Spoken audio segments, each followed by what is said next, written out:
We're in Grenada. We go back to the United States. I put the children in public school. So here we go. I had no idea that education would be any different from sort of what I'd had. I had had a good education, a private school education, but I didn't know. And so they go into the public school system in Camden, Maine. And in retrospect, I believe that that was a pilot school, one of them for the whole country, for changing our education system from an academic classical educational system to brainwashing for the international socialist government. Everybody has all the research on this. I have so much. It's all in my book, The Deliberate Dumbing Down of America. I hit Camden and I start asking, I get on a little committee, philosophy committee, and we were all asked by the superintendent, a highly skilled change agent out of Harvard, well, I want to know what all of you feel the purpose of education should be. And so I said, well, I think it should be to give the students a sound academic education in basics and also a strong sense of sound morals and values. And boom, they all looked at me and they said, whose values? And I thought, hey, what's going on here? I said, well, what's happened in my country? I mean, don't we still have the same values? I mean, what don't we all sort of agree? You don't steal, you don't rob, you don't kill babies, you don't kill people in war, you don't, a lot of things that I thought we believed in. You don't lie. Everything was changing, and I saw it, and I saw the curriculum coming in, and I went for the values clarification training myself to find out. I had a call from a master teacher who taught all over the world, and she said, you are absolutely correct. I was on the school board by that time. After 3 tries, I got on. And she said, you're absolutely correct. I want to pay for you to go for some in-service training. And I said, in what? And she said, well, it's called Innovations in Education, and it's how to become a change agent. She paid $100 for me to go. I went. And all these normal-looking people, nice, some from my own school district and all, and the guy is a facilitator, but he's using this big book called Innovations in Education, a Change Agent's Guide, and it has all these case studies of teachers and administrators and how to sneak in controversial curriculum such as death ed, sex ed, bullying ed, alcohol ed, drug ed, all these programs that have education hanging off the end of them that have nothing to do with education. It's interesting. You don't have math ed and science ed and all. They call it math and science and history, right? But when you see anything with education hanging off the end of it, red flag, huh? In that training, he taught us how to identify resistors in our community. And they were the people who were smart, who knew that these programs were designed for nothing other than to make children engage in sex, to drink, to take drugs, to do all the things that the parents were being told the programs were to help the children. I was considered a resistor too. Here they were training me to identify myself, huh? And so I never, ever got over that. Also, we were being trained to go to the important people in the community, and they're really very good people. We all know who they are. They're friends of ours and all, but they're head of Rotary, head of Garden Club, head of Historical Society. You go to them and you explain to them in very, very good, highly skilled change agent manner, which is just lies, how important these programs are for your children. We've got to put these programs in. This was 1973, all the way through right now. Huh? That period in education, we call it the unfreezing of our children's values, the ones taught by the parents at home and the church, basically. Change agents were highly trained by the National Training Laboratories. We had the headquarters for that in Bethel, Maine. That goes all the way back to World War II. I have the original paper from that, and it said that what they're putting in is they want to change the values to unfreeze the system, and then they're going to implement the new values, the new communist values for world government. Huh? So that was the goal, and they did a good job on it between 1970 and the year 2000.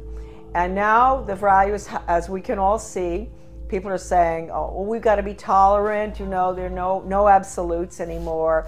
That's not fair to judge people. Don't be judgmental. If your grandmother is dying of cancer and you can't afford the medicine, it's okay to steal it. That's what you call values clarification. With the education for a planned economy, using workforce training, identifying children at a very early age, what they're going to do the rest of their lives. It's the Soviet planned economic system, starting as early as first grade. That's being put in now under the guise of school choice, charter schools, and using the performance-based, outcome-based Skinnerian Pavlovian method with a computer. Pavlov, interestingly enough, was a Russian. People think that he invented operant conditioning. He didn't. He went to Leipzig, Germany, and he studied under Wilhelm Wundt in the 1800s, mid-1800s.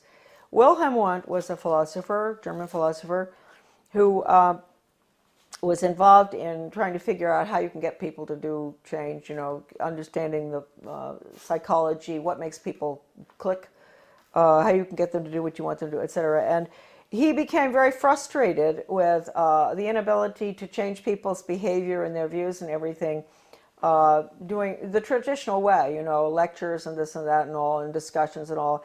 And finally, he realized that what he was dealing with was the human soul. The soul is a very difficult thing to track. It sort of floats all over the place, and it rebels, and it doesn't, it's independent. And so he came up with a scheme to attack the nervous system. That's really what it is. It's neurological. If you can get them to react in certain ways to what you want, like when the doctor, give you a good idea, when the doctor used to, physical exams, they take a hammer, a little rubber thing, and knock your knee, and it goes boop. So he figured, well, you know what? We can operate on that thesis where we attack the nervous system, and it's a stimulus response thing. So you have to provide the stimulus in order to get the response. Well, if it was dog training, the stimulus would be a dog biscuit or something, and ultimately, when the dog sees you taking the biscuit out of the box, he's going to do what you want, right? And so it's really pretty simple. I had never gotten involved in having to figure it out until a very good friend of mine, a teacher in Arizona, had to go through the first program that was brought out of 1965. One of the first ones, it was called Mastery Learning. And she quit education when she went through the training. She said it was so sick, and she had papers from doctors and all saying it even makes children sick. And I met her when I went into the U.S. Department of Ed, because I found her correspondence came to my office, and it was referred to me, and that was how I met her. And she was the one who educated me about operant conditioning and how awful it is. I mean, it can absolutely destroy free will. We had free will until we got to the computer. The computer absolutely destroys. The child there's no thinking going on there. There's no transfer being made. And you've got to understand that. All the documents in regard to this by people, not myself, by educators who have been trained in it, are in my book. So you don't have to say Charlotte said that. You can say Professor so-and-so said that. I have one incredible paper in the back of my book by a leading educator written in the 60s that I managed to get. It was attached to the Project Best application for funding that I talked about, the one I got fired for. And that paper talks about the need for computers and how wonderful they're going to be and all. But he says, if you don't agree with the message morally and ethically that's going on to that software, do not do it. And that's coming right out of the mouth of an educator involved in it. He says you have to have a conscience, because that software is so powerful that no matter, you may think, oh, well, the person on the other end, he can do what he wants and make up. No. Once it's in the software, and once the child is clicking away on the computer and getting the little happy face as the reward, That's what happens. We all know that feeling when we get something good on the computer. He's not going to ask any questions. That's it. Finished. And it can bring the student to a certain totally opposite position in their thinking using Socratic questioning. So it's very dangerous. I can't tell you how dangerous it is. I mean, how dangerous is a method that can actually change, actually destroy one's conscience. That's bad news. And we were all softened up, and that's what we're looking at today. Now, the refreezing has to take place. The refreezing is going to take place with the use of the computer. Schools will be bookless.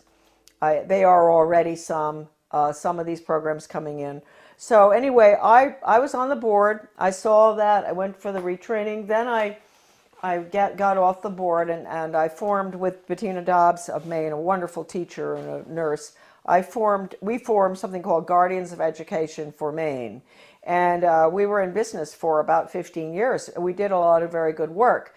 In 1980, I went to work for Ronald Reagan, and I worked there for 2 years until I was fired. Right. But I had worked hard for him from 1978 to get him elected. Right. And then in 1980, because of the work I'd done and the work in education, I got an appointment in the U.S. Department of Education. Because the people in Washington, with the conservatives, they were good back then. They're not anymore. They were very impressed by the work I'd done in Maine on education. So they pulled me down and put me in the U.S. Department of Ed in what was the most important slot probably in the world in education. I know people out there are shaking their head and say, why would they put her there? She doesn't have a college education, right? Why are they putting her in there? Well, they knew, first of all, Reagan had promised to get rid of the Department of Education, something he didn't do, and I will hold that against him forever, because he could have.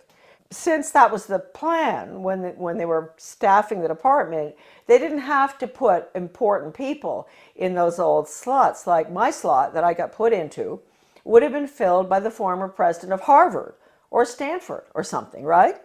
Or University of Chicago. That job had been held in the past by very important people in education. But since they were getting rid of the department, it didn't make any difference. So they just plopped me in. Now talk about the hand of God, huh? And all my files were full of everything they planned on doing. And so I don't even think my boss knew this. He was a so-called conservative. But he became very suspicious about me because I was always busy. Even though I didn't have a lot of work to do from him, I was always busy because I had lots of things to read.